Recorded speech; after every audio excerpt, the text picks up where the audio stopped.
स्वागत है दोस्तों। आज हम सभी भारतीय काव्य शास्त्र के बहुत ही महत्वपूर्ण 10 प्रश्नों का संग्रह इस वीडियो में पढ़ेंगे। ये सारे प्रश्न अलग अलग परीक्षाओं में कई बार पूछे जा चुके हैं, तो ये आपकी परीक्षाओं की दृष्टि से बहुत ही महत्वपूर्ण सिद्ध होने वाले हैं।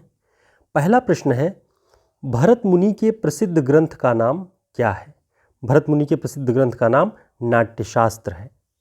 भरत मुनि का रससूत्र का वाक्य क्या है? विभावानुभाव व्यभिचारी संयोगादृश निष्पत्ति है। विभाव अनुभाव व्यभिचारी भाव के संयोग से जो निष्पत्ति होती है उसे भरत मुनि ने रस माना है।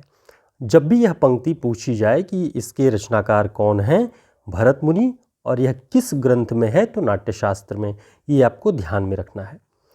भरत मुनि के रससूत्र के पहले व्याख्याकार कौन माने जाते हैं? इसका जो सही उत्तर होता है वह है भट्ट लोल्लट। भट्ट लोल्लट भरत मुनि के रससूत्र के पहले व्याख्याकार माने जाते हैं।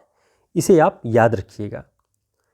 भारतीय रस सिद्धांत में साधारणीकरण का सर्वप्रथम प्रयोग आचार्य भट्टनायक ने किया। यानी भारतीय रस सिद्धांत में साधारणीकरण की जो अवधारणा आई उसका जो प्रयोग है उसका प्रतिपादन आचार्य भट्टनायक ने किया। ये बहुत ही महत्वपूर्ण प्रश्न है, ये आपको हमेशा ध्यान में होना चाहिए। भट्टनायक के साधारणीकरण के सिद्धांत को दर्शक या श्रोता की महत्ता से जोड़ने का विचार रखने वाले आचार्य अभिनवगुप्त थे। यानी साधारणीकरण के सिद्धांत का प्रतिपादन तो भट्टनायक ने किया, लेकिन उसे दर्शक या श्रोता के साथ साधारणीकरण को जोड़ने का जो विचार रखा वो आचार्य अभिनवगुप्त ने रखा। इन दोनों के डिफरेंस को भी आपको महत्वपूर्ण रूप से ध्यान रखना है। अगला प्रश्न है, भट्टनायक ने रस निष्पत्ति की विवेचना में भावकत्व और भोजकत्व की कल्पना की है। अब ये प्रश्न बनता है कि रस निष्पत्ति की विवेचना में भावकत्व और भोजकत्व की कल्पना किस आचार्य ने की है? तो उसका जो उत्तर होगा भट्टनायक ने की है। दोस्तों, अगर आपको ये वीडियो उपयोगी लगे तो आप इसे लाइक और सब्सक्राइब जरूर करिएगा। अगला पॉइंट है, आचार्य भामह ने काव्य हेतु के कितने भेद बताए हैं? तो आचार्य भामह ने काव्य हेतु के 3 भेद बताए हैं। और तीनों भेद कौन कौन से हैं? प्रतिभा, व्युत्पत्ति और अभ्यास।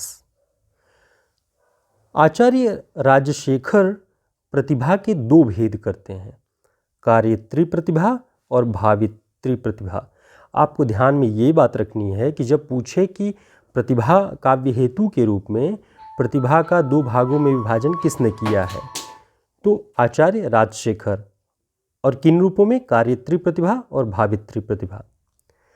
आचार्य रुद्रट और कुंतक ने भामह की प्रतिभा के स्थान पर शक्ति शब्द का प्रयोग किया है। यानी पूछे कि प्रतिभा काव्य हेतु के रूप में प्रतिभा के स्थान पर शक्ति शब्द का प्रयोग किस आचार्य ने किया है, तो आचार्य रुद्रट और कुंतक ने किया हुआ है। क्या किया हुआ है? शक्ति शब्द का प्रयोग प्रतिभा के स्थान पर किया हुआ है। आचार्य वामन ने काव्य हेतु के स्थान पर काव्यांग शब्द का प्रयोग किया है। तो प्रश्न बनता है कि काव्य हेतु के स्थान पर काव्यांग शब्द का प्रयोग किस आचार्य ने किया है, तो उसका सही उत्तर होगा आचार्य वामन ने। ये सारे प्रश्न बहुत ही महत्वपूर्ण हैं। यदि आप इन्हें ध्यान में रखते हैं और इन्हें कहीं नोट कर लेते हैं ताकि परीक्षाओं के समय आप इन्हें दोहरा सकें, तो ये आपके लिए बहुत ही प्लस पॉइंट होंगे। कोई न कोई इनमें से पूछा ही जाता है लगभग परीक्षाओं में। उम्मीद है आपके लिए यह बहुत ही उपयोगी वीडियो होगा। इसे लाइक और सब्सक्राइब जरूर करिएगा हमारे चैनल को। फिर हम एक नए वीडियो में मिलते हैं। बहुत धन्यवाद।